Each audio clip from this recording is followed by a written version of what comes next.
These guys are ridiculous. And we are back with another episode of How About Them Celtics. Sam and I are here recording Wednesday, June 26th, ahead of the NBA draft. By the time you guys are listening to this, the draft will be over. We'll talk about some draft stuff. We'll record like a segment after, all that good stuff. And I'll put it right at the start of the show. If you're curious who the Celtics drafted, if they drafted anybody in round one, the video will be on our YouTube channel. How About Them Celtics? Of our instant reaction will be up as soon as the pick is made, or as soon as we can record, edit it, and get it out after the pick is made. But it'll be there, so check that out there. How you doing, Sam? I'm excited. I'm excited for the draft. It's going to be real news. There's probably going to be some things that happen tonight, whether it involves the Celtics or not. So it'll be really fun. We have the stream, which if you missed it, it's up on the channel for the replay. And we low-key might be able to just record our reaction out of there, Jack. That way you don't even have to worry about making a new room.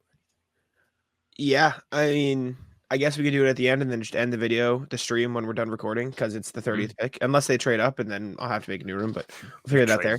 But well, you don't know. Well, we'll find out, and you'll find out right now. We're going to talk about the draft right now. All right, we are here after the NBA draft, picking up on the Celtics stuff. Celtics picked Baylor Scheierman out of Creighton with the 30th overall pick in the draft. Sam and I dropped a video on our instant reactions going over it. That's up on the channel by the time you guys are hearing this. So if you'd like to hear the full in-depth thoughts on Baylor Scheierman, check that out. We'll do a little bit of a quick hit. I like to pick a lot. Tyler Rucker, our draft expert friend, liked it on Twitter. Said he was very, very happy, and he's a Celtics guy and a draft guy. So that probably means good things. Sam, how you feeling? Baylor Scheierman's a Celtic. Feel pretty good. Feels good that was the first draft video we did. Very first? First one. Also, the first one that I wrote about in my Celtics blog scouting report. So I'm feeling pretty good about myself, too. And I did the SI article on it. Everything's coming up HBTC tonight. We know our original Scheierman video took a massive leap last night. It did. Right after the draft. Doing well for sure. So I'll share this. Good. Delirious, but good. My scouting report on him, I called him a bigger Austin Reeves light. I.e., he is taller than Austin Reeves, bigger than Austin Reeves, but he is not quite at the Austin Reeves level yet, hence the light. So I think that's a pretty fair comp. The comps he got around the league, big Brandon Pajemski from The Ringer, Joe Ingles from NBA.com, and Gordon Hayward from No Ceilings. 23-year-old, 6'7" wing. I like it. He's a good offensive player, needs some work on defense, but I think it's a good pick for the Celtics. I think he can fit in right away. I think he'll play really well in Maine, and of all the guys they've drafted in recent years, I feel most confident, or not confident, but like I would feel the best about him playing actual NBA minutes right away than anybody else. Like more so than Jordan Walsh, JD Davison, et cetera, et cetera. I don't think he will, but I think he would be okay. You know what I'm saying? Yeah, I mean, he's got the mature body, like he's 23. So yeah, he's more developed than somebody like Jordan Walsh. We've seen his highlights, very patient with his decision making. So not bad at all. Like pretty good pick, pretty safe pick. And it should be helpful down the line, especially like mentioned on the instant reaction, but like with the Hauser extension, non-extension looming over the team, this is a guy that they can maybe start to comb into becoming the Hauser successor. Definitely. I like Scheierman a lot. I like his game. I like the way he's able to put the ball on the floor, comfortable with it in his hands. I think it's a good skill set to have coming up. Speaking of the draft, round 2 is tonight as you're listening to this.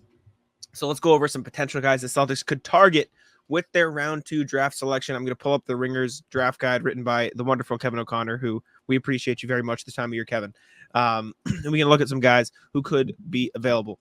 I'm just going to scroll right down to the 40 to 50 range. Jonathan Mobo was our Celtics dream target at pick 30. Maybe he falls. Maybe the Celtics trade up in the second round to take him. Until he's off the board, Sam, I'm going to hold out hope the Celtics can grab Mobo. So I like him. But it is tough because I love Mobo. He's just so exciting to watch. Like, I just like the way he takes the ball, gets out in transition. He plays good defense. He's athletic. Like, so many different exciting aspects to his game. But again, like the Celtics got a good one in Scheierman. Somebody who takes Mobo is going to have a pretty interesting prospect on their hands. Interested to see what he brings to the table in Summer League when we're there. Definitely will be checking out some Mobo. Pell Larson is the name I saw in our comments. 6'5" out of Arizona. Desmond Bane, Grayson Allen comps here. Versatile offensive player. Feels like it's a bit too similar to what they just got in Baylor Scheierman to take, but that's a name I've seen Kevin McCullough is a name I like a lot out of Kansas, senior. 6'5", so you'd be getting another guard wing, so maybe you don't want that, but he's a very all-around player, shades of Bruce Brown per Kevin O'Connor. Great defense all around, good hustle, good feel for the game. I don't hate it. Is there a position you want? Are you still in on big, Sam? I think they would benefit from picking a big guy and kind of grooming him over the next couple seasons to be ready. It just makes almost too much sense to me. I do like Cam Spencer. Cam Spencer's cool. Pat I would Connaughton like and Kolek, if I'm 6'3". being very candid Tyler and Kolek transparent. doesn't feel likely at this point, but can dream. I've heard good things about Oso Ighodaro. Sam, you see the comp here? Mr. Al Horford. Yes, with no jumper, right? Can't shoot, but everything else, well-rounded defender, playmaking hub, strong screener. This is a guy you would look at and say, if we can teach him to shoot, he'd be great. I've heard a lot of good things. A lot of people. Keith Smith, I remember listening to on the pod, said Oso Ighodaro is his favorite player in the entire draft. So, high praise from Keith Smith about Oso Ighodaro. I watched more Big East than any other conference this season, which means I watched maybe 5 total games. Sure. But I do remember seeing Ighodaro play a couple times. He makes decent decisions. Like, they gave him the ball a lot, like at the free throw line, and kind of had him go to work and be the focal point. Very athletic, strong, obviously, and he looks like he's a good athlete. So there's a lot to like about him. If you're looking to groom somebody, it doesn't, surprise me that this is somebody they would be interested in. Yeah. We'll see if he's still there when they pick. That's the real question. Or, maybe they like him so much they move up, but it's hard to imagine Stevens moving up. Just is. It's true.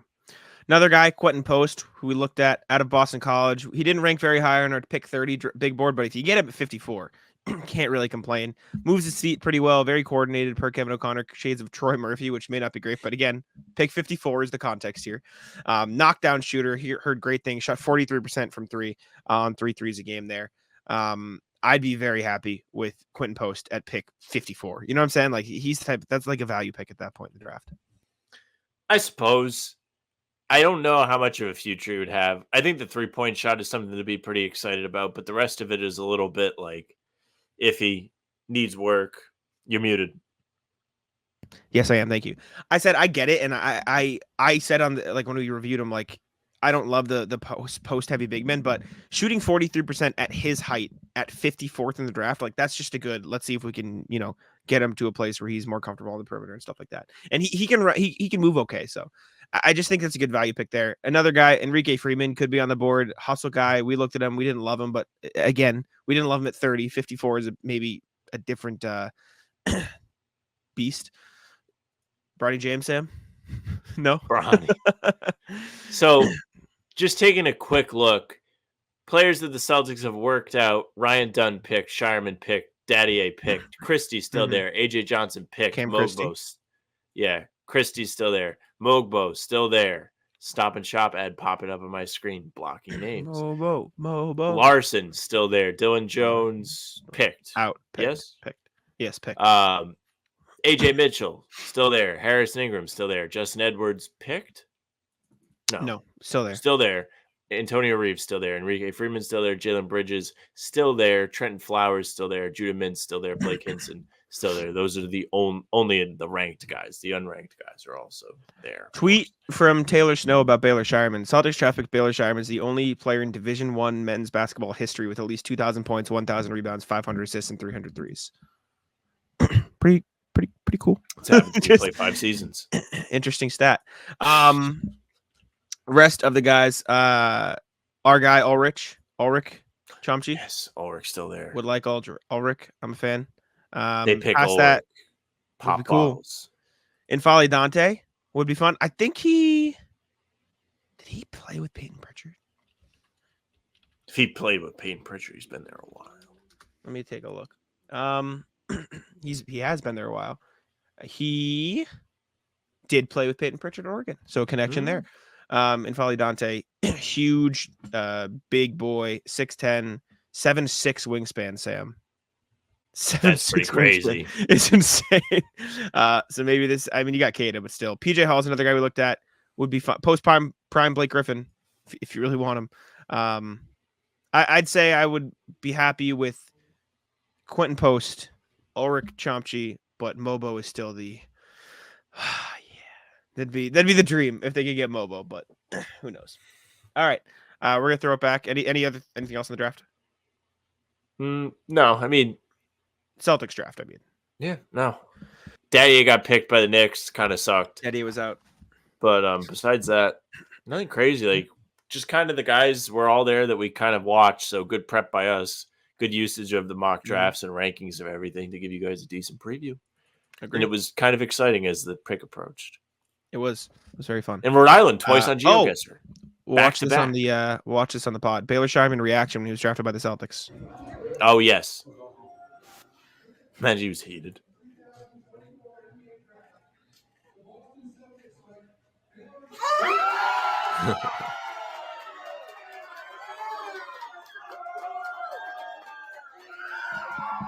Look at him.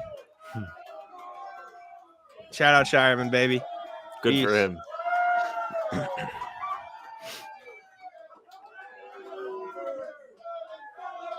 Hell yeah. All right. We'll throw it over to the rest of the pod for now. All right, we are back after the draft. Obviously, we don't know what happened, but we're going to jump into some other Celtics news. Brad Stevens spoke with the media yesterday as recording this, so Tuesday, about the offseason sustainable success. He just held his end of season / pre-draft press conference. We'll hear from him after the second round as well, Thursday night, so maybe we'll give you some more on that. But he talked about Kristaps Porzingis, which I think is one of the more notable tidbits of news that came out of this. He said, Kristaps still in the middle of consulting with some different doctors and specialists, but we anticipate surgery soon, and then we'll have a more of an update for timeline and recovery after the surgery. Brad told Ryan Russillo, this is from Sam, thank you for putting this on here, that KP is likely going to miss the start of next season. Makes sense. I mean, from everything you heard about this injury in the Dallas series, it is not exactly a normal thing that people have to recover from. And honestly, don't care. They won a title. He got to play in it. It happens. You knew the risk when you traded for Kristaps. He was a big reason they got to that point. Let him recover. Let him be healthy. You've seen that they can win without Kristaps for a fine period of time. Let the man get healthy. Sucks that he got hurt in the first place, but just let him figure that out. Just don't play in the Olympics. He's not gonna, but like maybe that's a good thing now. If he played in the Olympics, you know how mad I'd be? It would be like the 2024 version of Kyrie playing in the All-Star game after like he was missing time with the knee. All of a sudden was good for the All-Star game. I think he might not have even played the first game back. So yeah, Kristaps, get your rest, get better, get ready for the next push for Banner 19. Seeing people on Twitter speculating that it's going to be a Christmas debut. I don't know. I don't have any indication. I don't think anybody has any real information regarding that, but he probably won't be ready for ring night, which kind of sucks. But it's good that they're expecting him back. You have to look at the positives. Could be like, he's never going to play again. Would be awful. Wouldn't be fun, but it does sound like they're going to bring him back. Or he's going to come back on the court. Of course, they're going to bring him back.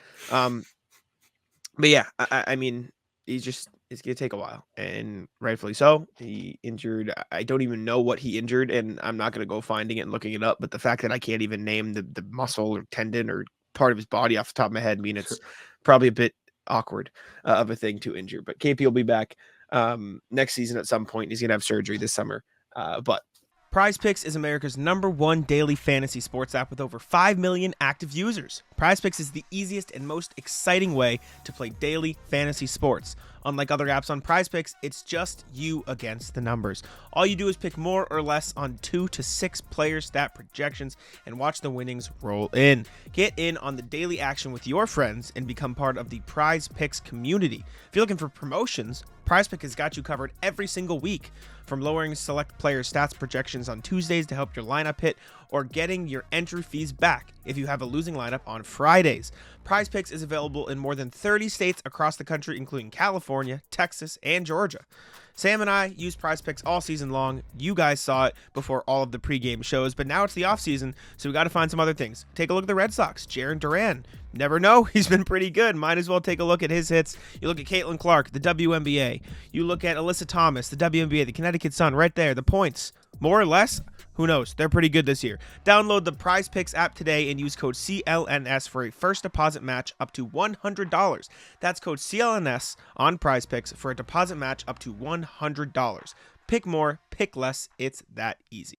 Brad also talked about quote unquote sustaining success, because that's a big thing. The second apron. I put out a tweet on his response when asked a question about the second apron, and I don't even know why it got picked up so much. I don't know why people like Like it has like 62,000 impressions, and I didn't really understand why that was all the quotes I tweeted out. But he said it's one of the reasons why last year was the time to trade. That was the time we could aggregate over the second apron. You can't aggregate in trades. So this kicking in, it will be interesting to see how it affects the league. As far as picks go, the right person is available at 30. We'll take him, and if we think we're a couple people in the right are the right person, we'll see what our options are. I anticipate picking a couple of picks. So I guess it had a few tidbits there. Basically said like, yeah, we did our trades last year because we can't do them anymore. And so the sustaining success now is going to be bringing in guys we think can help us moving forward. Obviously, we went over the draft stuff, so you'll know who they took in the first round if they took anybody by the time you hear this part. But also just keeping the guys they have. Like it seems like a very defined plan of, yeah, we want to keep the players we have and roll with them. So I don't think like we could have guessed this plan a month ago, basically, because like this is always going to be the plan. But hearing Brad say it kind of solidifies it, I feel like, moving forward. Yeah, and by acquiring these guys via trade, they maintain their bird rights. So if they have to manipulate cap space, meaning if they have to go over the cap to keep certain players, they're going to be able to do it. It's not going to be the end of the world. So second apron stuff. The reason why I think it got picked up so much, Jack, is because nobody knows about it. Nobody has any idea how it works. And so getting some insight from Brad Stevens and why the Celtics did the team building the way that they did it is quality information. Yeah, I mean, they can't aggregate players in trades anymore. A lot of teams can't aggregate players in trades anymore. So, like, the Celtics couldn't do Pritchard and Al Horford for somebody who makes $20 million. That's illegal. That's not a thing. They couldn't have done the Malcolm Brogdon trade this year. Couldn't have done the KP trade, the Drew trade. Like, all those trades would be illegal now because the Celtics are in the second apron. But they got them done last season, so it clearly worked out. So, I think they're right.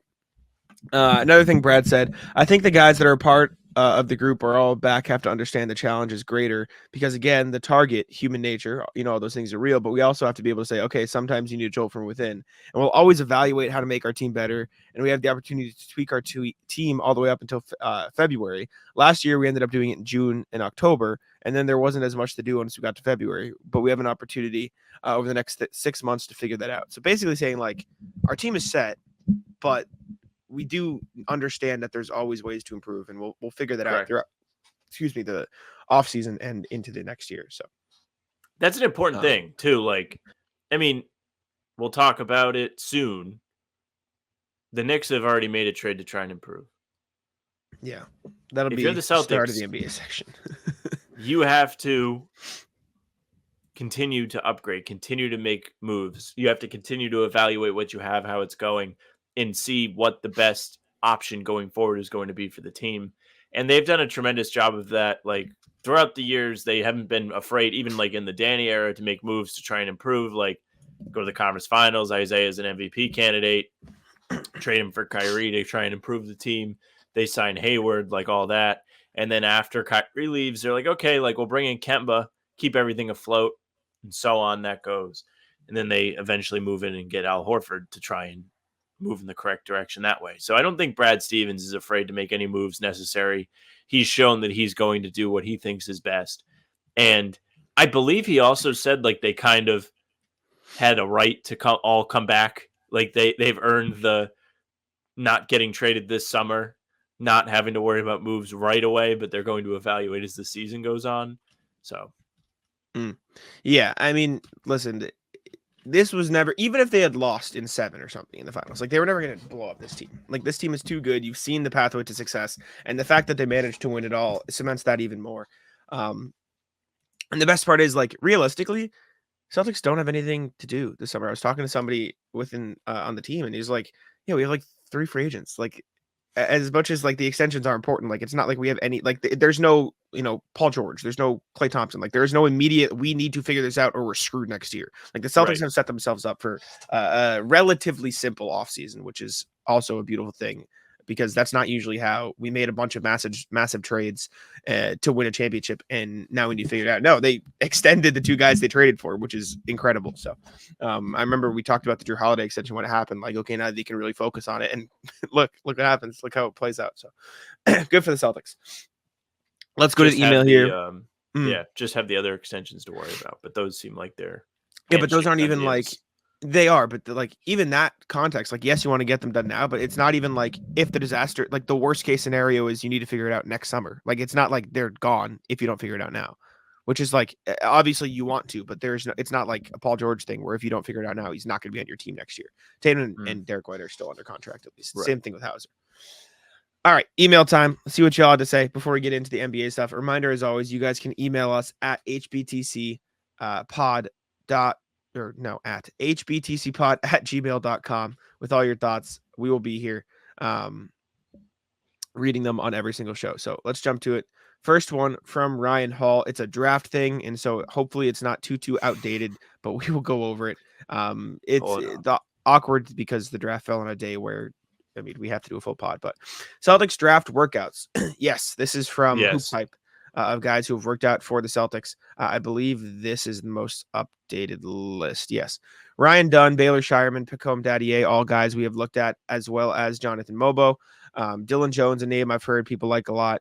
Justin Edwards out of the Kentucky, Harrison Ingram out of UNC. I won't read them all, but you can see them. I'll read all the ranked guys because those are names we'll know. Enrique Freeman, we looked at as well. Jalen Bridges out of Baylor, Antonio Reeves out of Kentucky, Trenton Flowers from the NBL, Blake Hinson out of Pitt, and then Judah Mintz out of Syracuse. All these guys down here, except for Jesse Edwards, who I've heard. And Jalen House I see as well. But yeah, Celtics been working on a lot of guys. I'm going to go check right now to see if this has been updated at all again. Just in case like any last second things came in, but I believe this is the most updated list. Cam Christie, who's not on here, is somebody else. Cam Christie, AJ Johnson, who we looked at, they also brought in for a workout. I think that's it for guys that are not here. JT Toppin, I don't know if that's a third Toppin brother. I think it is. So they worked out the third Toppin brother. Jalen Williams, the other Jalen Williams, Alex Caravan from the champion Huskies, Massachusetts kid. Yep, Cormac Ryan from UNC. That's a name I know. And I think that's it. I think those are the only updates. So we'll see if one of these guys is on the team now. You guys will know. We will see. No, appreciate you for sending that through. Ryan says, check out Blake Hinson, unlimited range, NBA body, good defense, a wing who fits our system. Could very well be available at 54. Keep that in mind for tonight.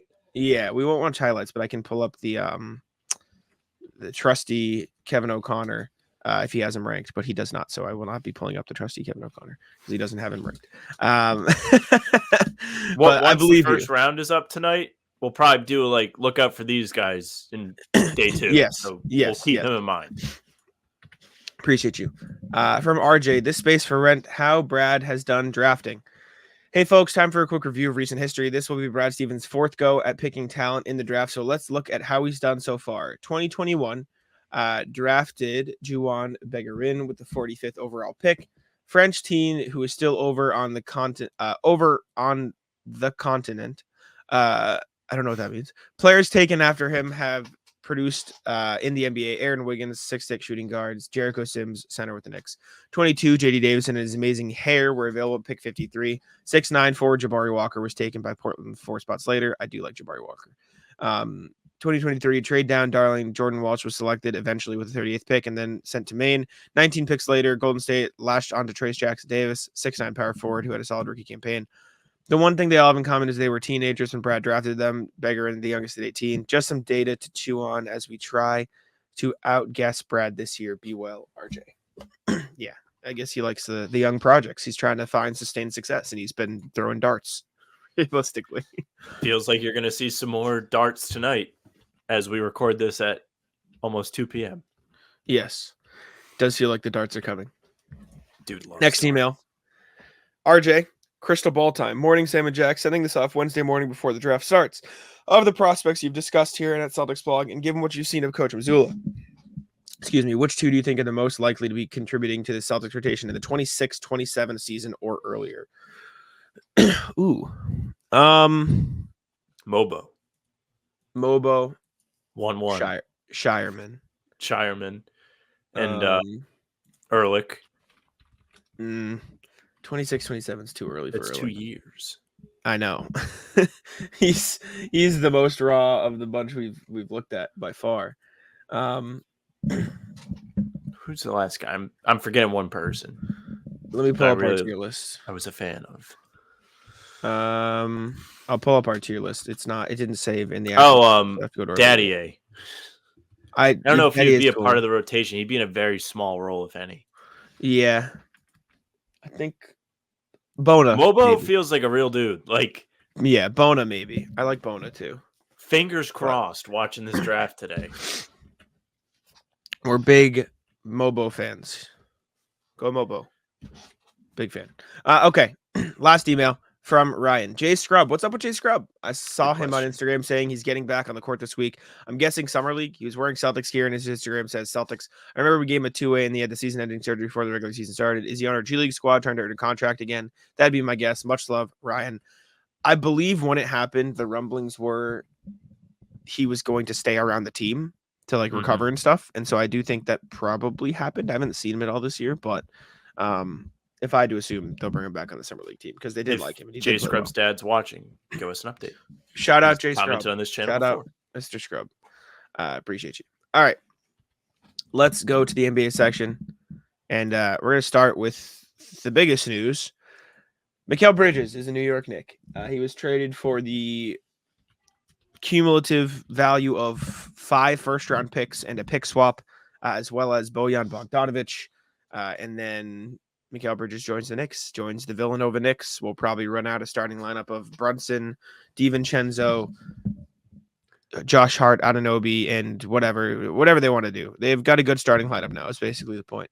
And Bridges, wild trade. We reacted to it in the Quentin Post video, and I put Henry on the thumbnail. Henry's on the thumbnail, baby. The best part about that video, Jack, is I woke up today and I think I checked our channel like a couple times before I actually realized Henry was on the thumbnail. Yeah. So I was like, wait, what?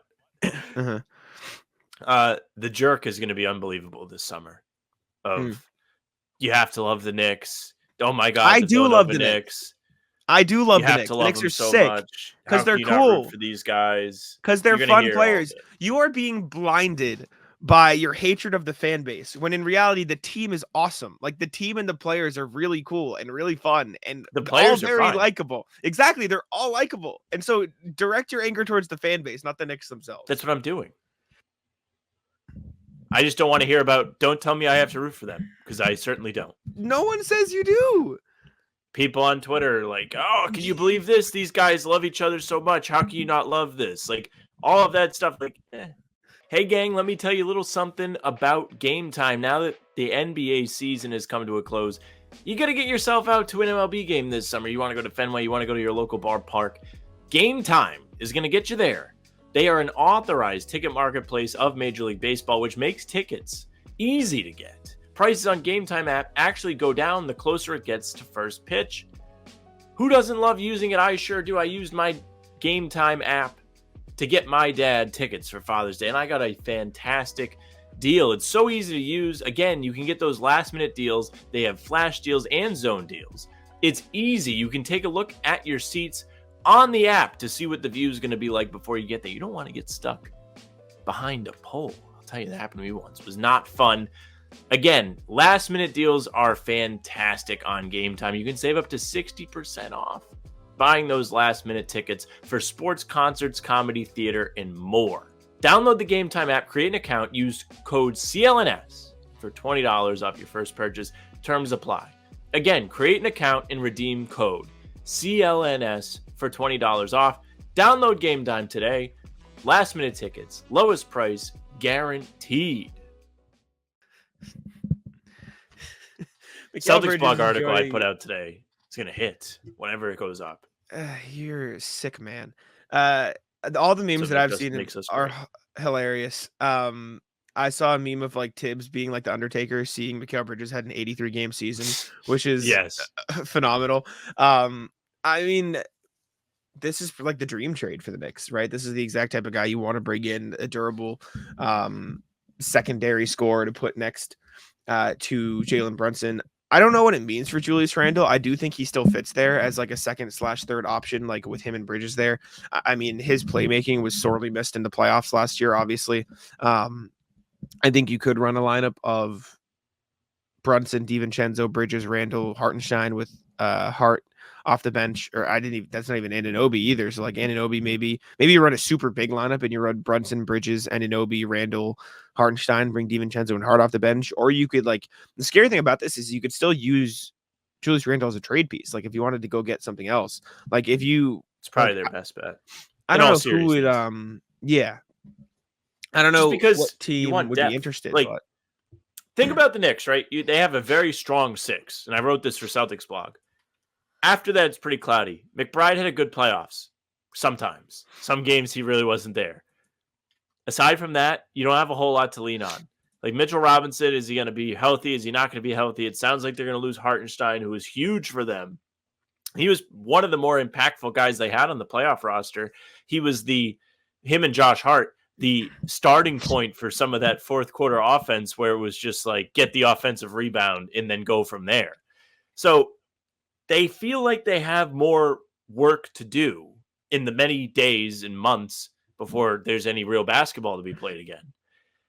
And part of that comes with getting depth. I don't know what their plans are for free agency. Again, the Randall piece could be like trade him for a couple different guys to come off your bench. I don't know. I mean, I suppose we can do where does he end up? But yeah, that's what's my the thing. Package? Like, who wants Julius Randle? Like, I don't even think Julius Randle is a necessarily bad player, but like, it's so hard to find a good fit for him. Like, there are very few teams where you can see, yeah, he fits well on that team. I think it would almost have to be you trade him purely to match salaries and you throw a pick in there. Like, it doesn't seem like any team is like chomping at the bit to get Julius Randle.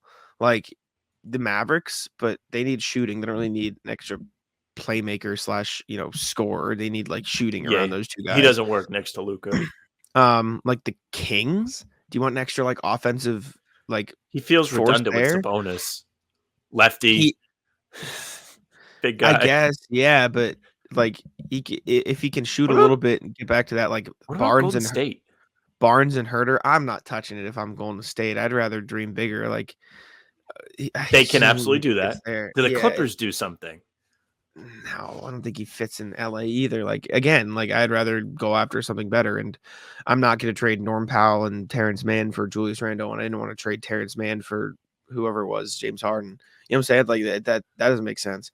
I feel like the best bet might be Harrison Barnes and Kevin Herter for Julius Randle.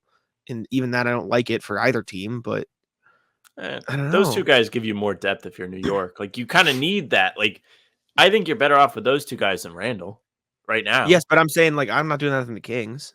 Why would I do that? I'd rather. Yeah, it feels redundant for them. I'd rather trade for the Rockets.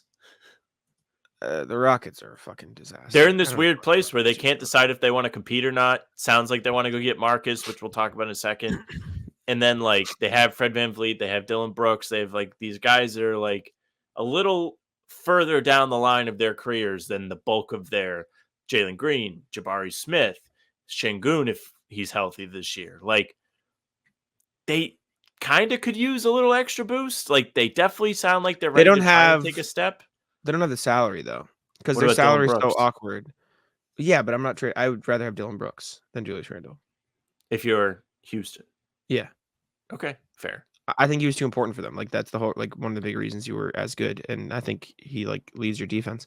Memphis probably doesn't make sense, right?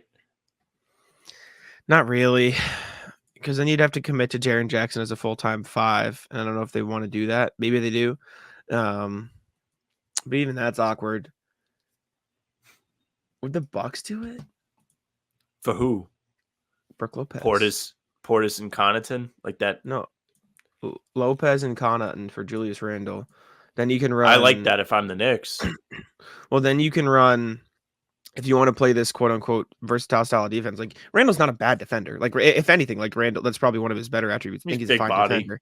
He's a big body. Like, you could roll out Dame, insert shooting guard, maybe Beasley, Middleton, Giannis, Randle, or Middleton, Randle, Giannis. That's a big lineup. You'd trust Giannis at center. I think Randle is probably better at banging down low than some other forwards around the league. It's a bit awkward, and you would have to trust Randle as a shooter, which I don't know if they're ready to do because he's not a great shooter, but it's something. I don't know, man. It's awkward. From the Knicks. It's weird. That they need it. It feels like they need a big guy to rely on that's not Mitchell Robinson.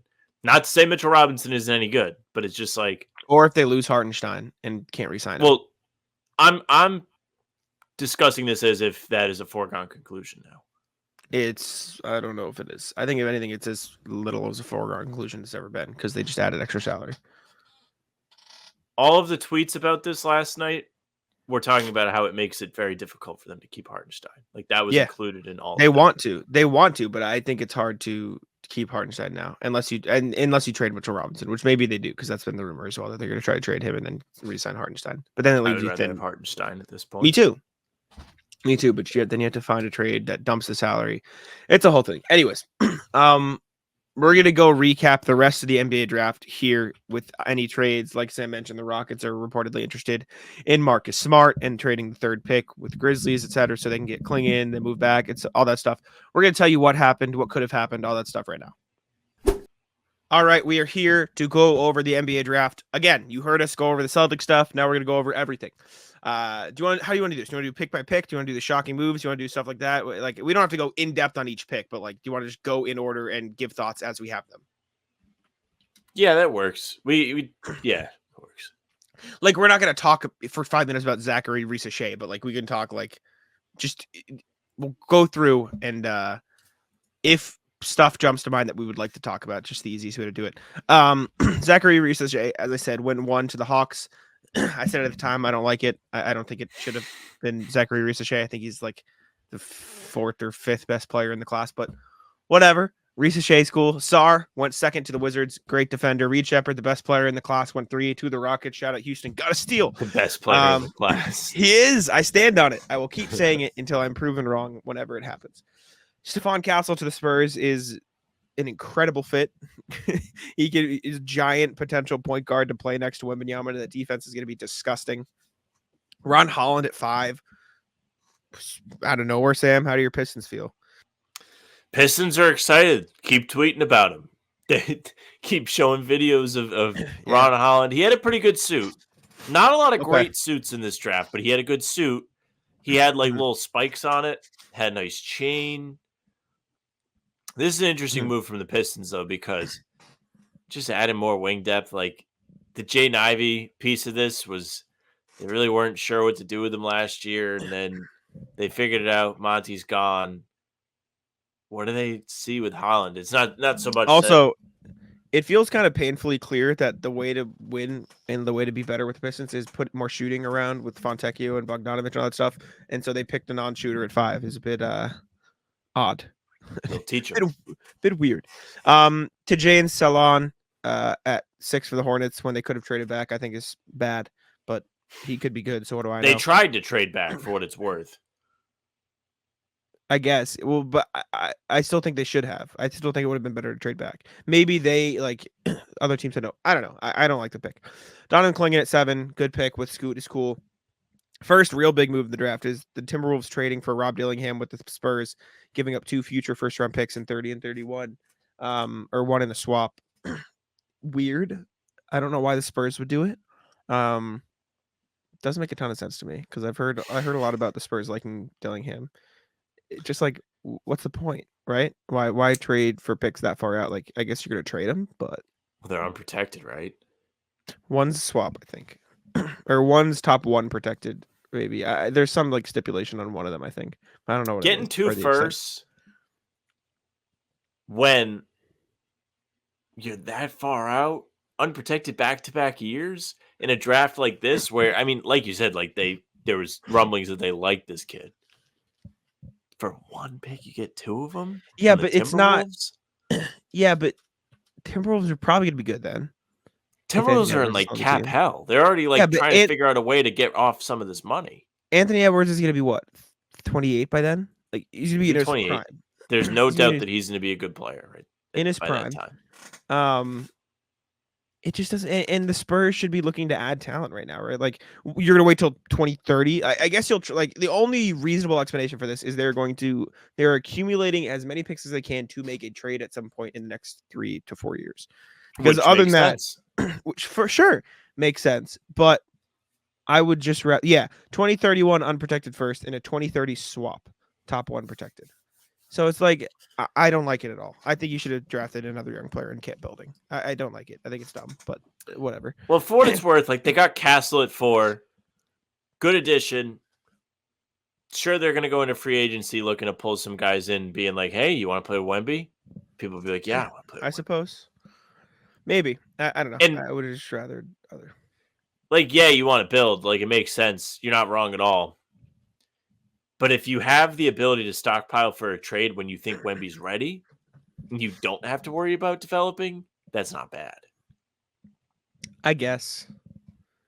I don't. It's always a slippery slope with like trades versus picks because, I mean, we talked about the Bridges trade. Mm-hmm. Would you rather have the guy that you know what he is, or would you rather be like, well, what if with like this kid, like prospect? Like that's the dilemma. This all hinges on if they can make a trade that works. So I guess it's a we'll see. Grizzlies get Zach Edey at pick 9. Massive front court with him and Jaren Jackson Jr. I like this fit a lot. Seemed a bit early for Edey, but if it works, it works. They wanted Klingon, they get Edey, so I guess it's the next step down, kind of, I suppose. But Edey gonna be the proponent of some zone in Memphis, I think. I think we're gonna see a lot of zone when he's on the floor. We'll see. We'll just play drop defense.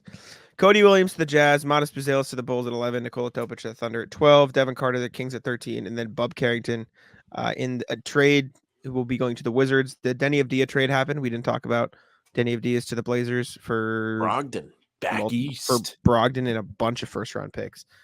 Weird was it a move bunch by or was the it just Blazers. 14? No. There was other picks. It was 14, a future 29 first, and 2 seconds. I suppose that makes sense.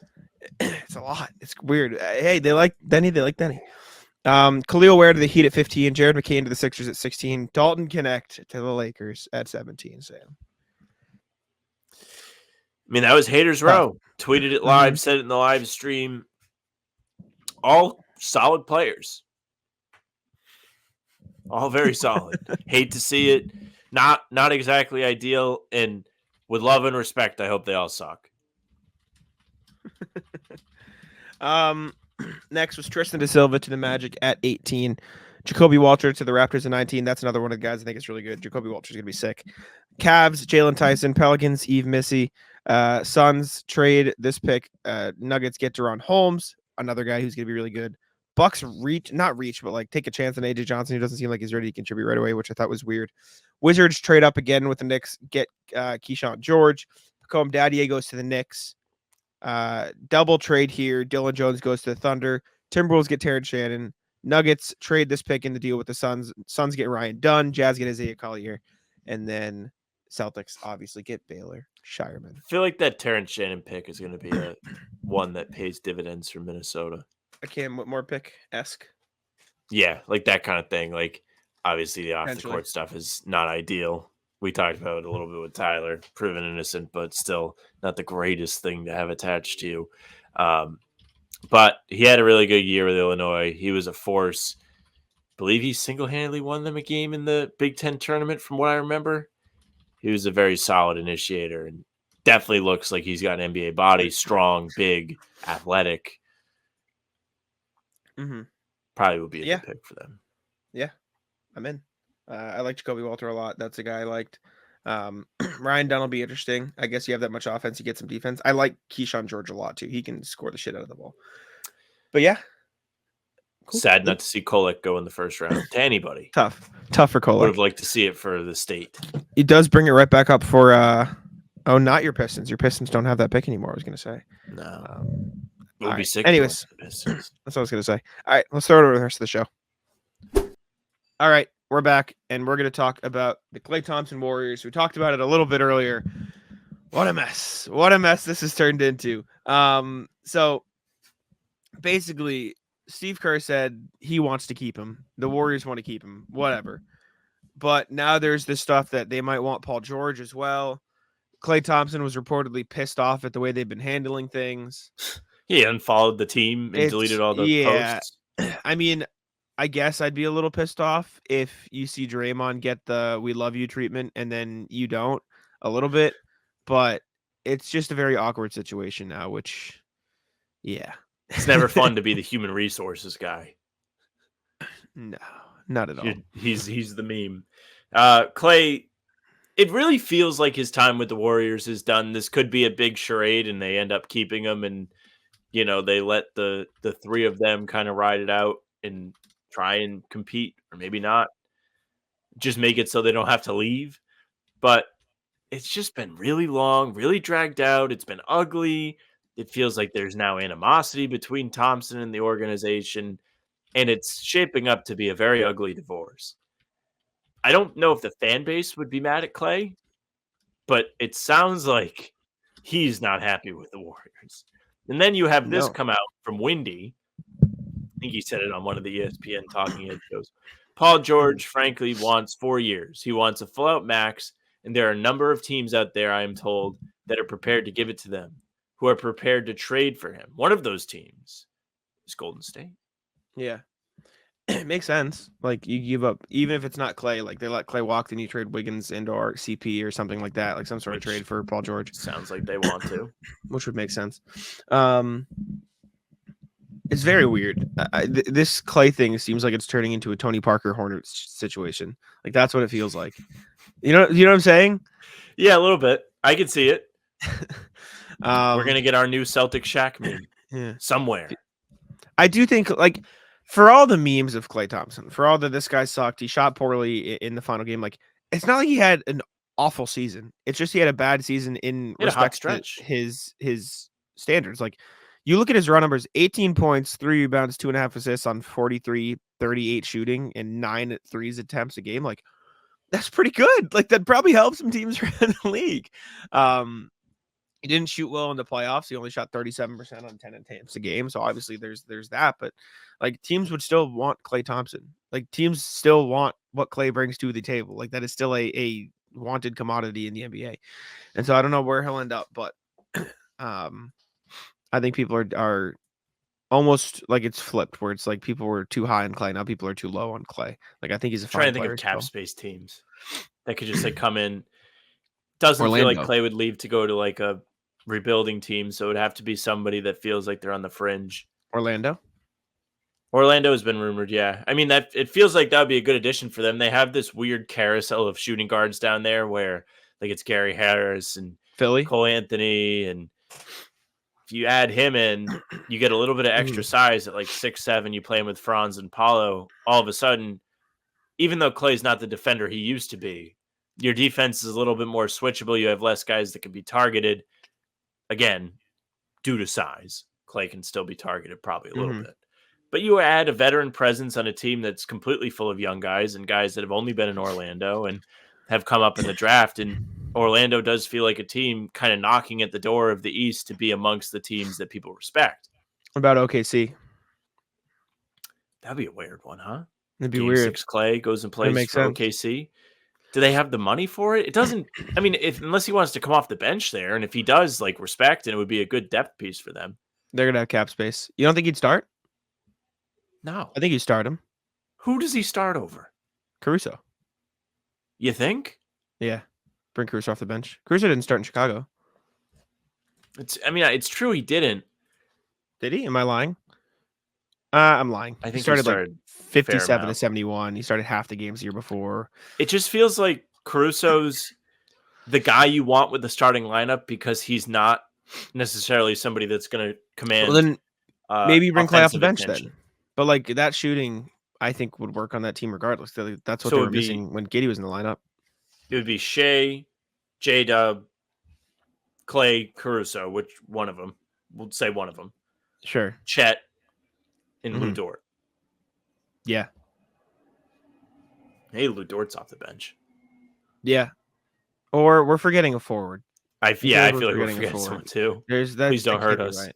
Hold up. Thunder. No. Now Lou Dort was starting in the playoffs. He was. Yeah, I think that was it. They were playing J-Dub at the 4. Yeah. Which, yeah, their starting lineup in the playoffs was Shea, J-Dub, Lou, Dort, Chet, and then Giddey / Isaiah Joe. So if I I'm think OKC, I have legitimate bigger fish to fry. I want a big guy. Yeah, you need bigger guys. I don't know. Maybe San Antonio. I think there will be teams out there who could want Klay Thompson is the point. So sure. Yeah, I don't know if he's washed. He clearly doesn't have the same impact on the Warriors, though, which is tough. Just doesn't feel like it's working anymore. Next thing, Stephen A. Smith he just can't help himself, man. So I haven't seen any of this. Stephen A. Smith went on, what's it called? Whatever talk show ESPN he was on, and he goes, "The Suns quote want out on KD." Are you a fucking moron? This guy. I don't have sources, obviously. This is the same guy who said, "Oh, Jalen's not marketable," all this stuff. Like he just says shit. Like after Matt Ishbia has spent the entire summer saying, "We think we are one of the best whatever teams in the league. We're not changing anything." Magically, Woj reports one thing that could question the KD, and then Stephen A. is like, "Yeah, actually, guys, I actually know this." Shut up. Your sources have never, ever, one singular time been credible. To be clear, Stephen A. Smith is awesome at what he does. He is phenomenal at his job. He is an amazing personality. He's an amazing talk show host. He's an amazing entertainer. This is not your lane, brother. Like, it's just not. This is not what you do. So stop saying shit. Like, what are we doing? I mean, he used to be the inside guy. And I'm sure people do talk to him. When? Well, that was like kind of like what he was doing like 12, 14 years ago. Like he was the what's sideline. One thing he ever reported in like inside story? I don't know. But like he came in like being like a writer, you know. He wasn't always like a host. But he was never a Woj or Shams or even a Chris Haynes, who I know you don't like, but at least has some connections. Like he's not even that. He's got something going on. I don't even dislike Chris Haynes. I just think it's funny that all of his reports come exactly after the Shams tweets. So dumb. It's so dumb, man. It doesn't make any sense. So now you have something else on here about Jalen. Did he go back at Jalen after Jalen wore the state your source thing, or that was just it's just the fact that he said some random bullshit about Jaylen Brown. Like I'm just like pointing out the track record of him just saying he has quote sources on shit, and none of it's true, and all of it's like crap that he's just saying to say. It feels like Stephen A. is. I don't want to be disrespectful because I do respect like all of the work that Stephen A. has had to put in to get where he's at, but at this stage of his career, he's essentially like big cat, but kind of more respected. Like his job is to like go out there and entertain people. He's not out there to try and be like a news person. He's out there to scream. He's out there to make people laugh, and that's fine. And you said this, but he has this weird KD thing too, where he always kind of takes little shots at KD just to try and piss him off. So it's kind of on brand. It's just so lame. Like it's not credible at all. It never has been. Whatever. Next thing, the Nets are reportedly going to have a fire sale. I mean, this makes sense after the Bridges trade. But Michael Scotto of Hoops Hype reports that Ben Simmons, Cam Johnson, Dorian Finney-Smith, Bojan Bogdanovic, Dennis Smith Jr., or Day'Ron Sharpe could be the next to go as the Nets rebuild their roster. You're blocking me. What is this? Just saying, like, kind of combine these things. Oh, yeah. We don't have to, like, transition. Yeah, okay. And the Pelicans are looking at Nick Claxton. Sorry, you confused the shit out of me. I understand. You could have just said it when I was done. Talk out loud. And Nick Claxton could also be on the board, whatever, and the Pelicans are supposedly interested in him, which I think is dumb. Why would you want a non-shooting center next to Zion? That doesn't make any sense, but whatever. All these pieces outside of Ben Simmons obviously are useful, and even Ben Simmons could be useful as like if we want to get off some bad salary of our own type thing. And he's like he is useful in the sense that he will be off the books next year. Ben Simmons, man. Yeah. I'm still like I have like 10% of me that's like, what if he decides he wants to play and like be good and compete and get better and, you know, shakes whatever mental yips he has about basketball. Like, if I was like a GM of another team, I wouldn't do it, but I would have like maybe. But it's not going to be me. I'm not going to be the one that pulls the trigger on that trade. The rest of these guys could definitely help people. I saw a contingency of Celtics fans this morning being like, go get Lonnie Walker, Brad. It was like JD Davison and draft capital. It was like, go get him. You can't trade JD Davison. Sorry, Celtics fans. They did. Yeah. Sorry, Celtics fans. Yeah. Cam Johnson should be a hot commodity. Team should want him. I saw King of the Fourth Quarter tweet out him in a Mavs jersey. Makes a ton of sense. That'd probably be perfect. Cleveland interested in Cam Johnson. Cleveland makes a ton of sense. Dorian Finney-Smith should be a team or a player everybody wants. Bojan Bogdanovic should be a popular name. Lakers getting everybody. Yeah, all these are team or players that every team around the league should want. And honestly, I don't think the Celtics are going to end up going after any of these teams, but Daron Sharp's a good big man, and he is on a very, very cheap contract to the point where even the Celtics could trade for him. Honestly, it wouldn't hurt, especially with this weird Kristaps thing, and he's not going to be ready for the start of the season, and then you don't really want to run Allen to the ground either at 38, 39 years old. Yeah. Who knows what the big man rotation will look like behind those two next year. There's a couple of hats that have to fall in the summer before we know about that. Daron Sharp is 21 years old. 22 years old. Sorry, 22. Played 61 games last year, averaged 7 and 6.5 on 57% shooting, and he's under contract for next season for $4 million. Not bad. I think he's a fine player. I don't think it'd be worth it because I think they can just draft somebody, but that's the only team for people who are purely here for Celtics. That is the only name that would make any semblance of sense. But yeah, all these guys are going to make an impact on some team next year. Cam Johnson, great 3-and-D player. Same thing with Dorian Finney-Smith. Dennis Schroeder could be a nice backup point guard, even a starter on some teams. And Bogdanovic is a shooter, obviously. Nick Claxton too. So I'm curious. This would be a fun team to watch now. It's a very fun trade hub. Okay. Rat list time, Sam. What you got for me? Rat list. Vacation planning. Planning a couple of vacations or trips. I don't want to call them vacations because Vegas isn't technically a vacation. We're going for work. But getting all the ducks in a row is not very fun. Got to make sure you have the best deals. You got to make sure everybody's on board with stuff. You got to make sure everybody's needs are met. Not to say Jack and the crew are difficult to deal with, but you just want to make sure all the boxes are checked. Nobody's left out. And a lot of scrolling through different hotels to make sure they're in good places, looking at itinerary things for a different trip. It's a lot of work. Yeah, a lot of stuff going on. Definitely a lot of things. It'll be fun. Vegas will be really fun. I'm excited. It'll be a good time. Rat list. I don't want to say Amit, but rat list the fact that there was no camera there yesterday.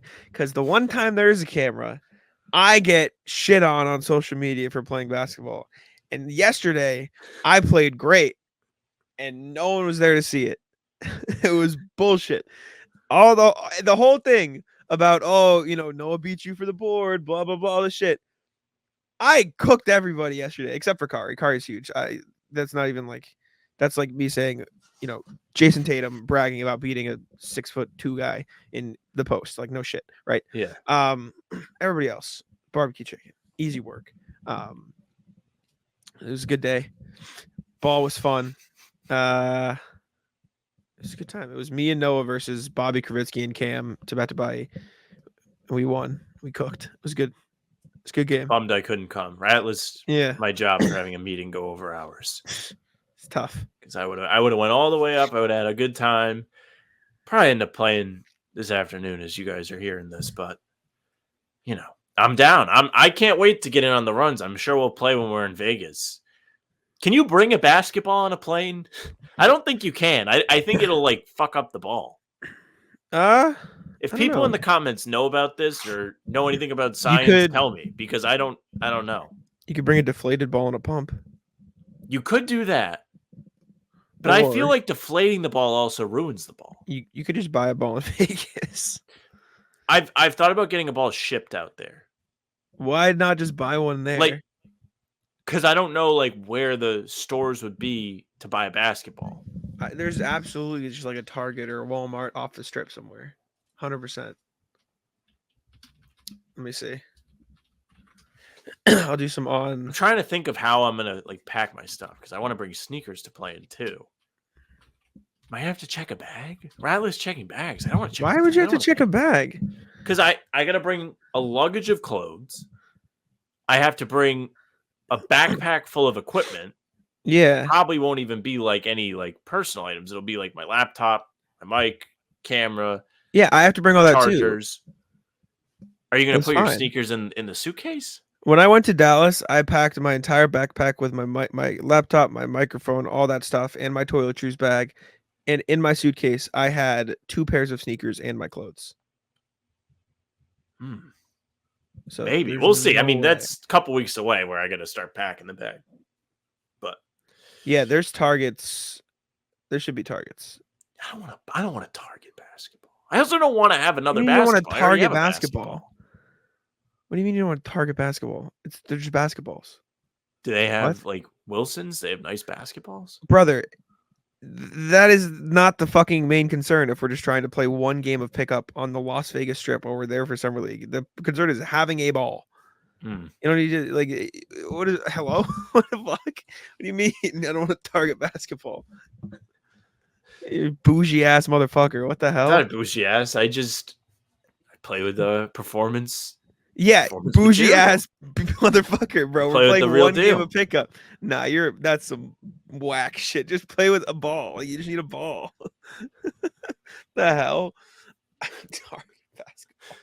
Jesus Christ. Somebody just tweeted 2016 free agency was insane. It's like Mozgov 64 million, Jan Mahimi 64 million, Luol Deng 72 million, Bismack 72 million. A lot of money. I don't know if I have anything else. Haven't done much. I'm just writing. That's all I'm doing nowadays.